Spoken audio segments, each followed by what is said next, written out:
guys, my name is Kate Snow. And I'm Brandon Alpert. And we decided to do the Nerf RapidStrike as our machine. All right, so yeah, the Nerf CS18 N-Strike Elite RapidStrike is a motorized rapid-fire blaster, and it has an accelerator trigger, which uses a battery to spin up a flywheel, which then the dart is forced between the flywheels, and then the dart flies away. They can go as far as up to 75 feet, and holds about 18 darts at once. Of course, it's fun for the whole family. Yeah, so the machine components that are included in this gun that we decided to look at are gears, screws, and springs. So looking at the input, output, and mechanical advantage, the input is going to be that acceleration trigger that Brandon was talking about earlier. You push on that, and then the flywheels start to spin as a result of that, which then results in the output of the foam bullet. The mechanical advantage here is you really can't throw a dart that fast, but yeah, and additional work comes from the battery and the flywheel, which is what enables you to shoot the dart 75 feet. Yeah, adding energy to the system. Yeah, here's kind of like the internals of the Nerf blaster here. So we have the three things that we're gonna look at is the clip, which has the spring at the bottom that forces the darts up into the loading chamber. Then there's the motor cage with that little orange box there that it's pointing at, and that has a few gears, and we'll get into the specific of that. And then of course the screws that hold the entire body together. So looking at a free body diagram of the motor cage, everything is powered from that motor that you see there, the gray box that has the little motor torque coming out of it. So that motor powers a worm gear, which then that worm gear goes and powers a series of other gears that all connect to that large gear in the center. And the way that works is there's a little pin inside of a slotted track, and as the gear rotates, the pin causes that horizontal bar to push out. And so basically you're turning rotational motion into lateral motion with this mechanism. So that's what those gears do. And so that mechanism then pushes the dart just a little bit to get it ready to shoot through the flywheels. Yeah. And so then here you can look at the clip.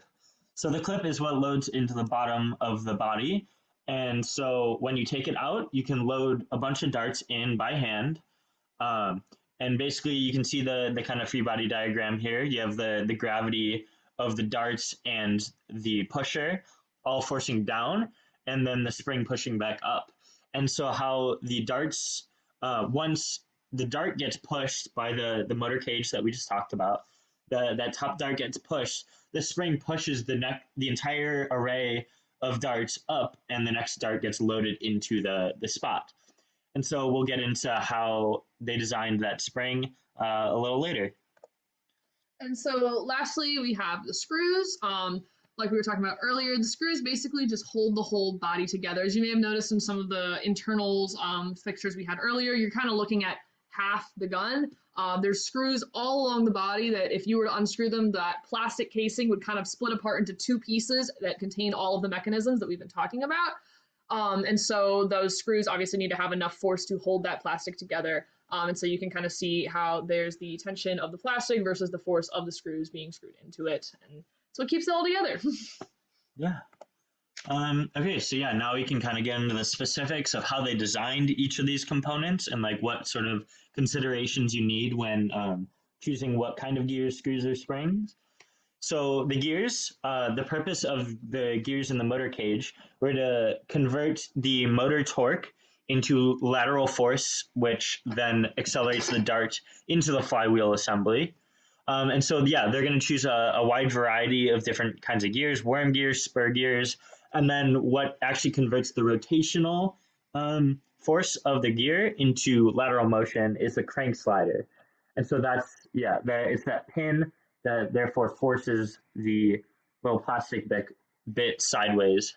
And yeah, so then the screws, while they're not super difficult to design, they just need to be strong enough to withstand any forces you put on it. Obviously, this is a kid's toy, so these are going to be, this Nerf gun's going to be thrown around a lot, probably going to be stepped on or something like that. So all those screws need to be able to handle that. And of course, they still need to be easy to remove in case you want to get into the internals of the Nerf blaster. So then the spring, um, the whole point of the spring is to force the darts upward after one of them's been shot to reload into the loading chamber. So that's going to be really difficult to design because it needs a very specific K value. It needs to be high enough such that it can still push the darts upward no matter how many darts are in there, but it can't have too high of a K value because then it'll smush the darts into the body and it'll get jammed, or it'll be difficult for loading the darts in because you just push them in by hand.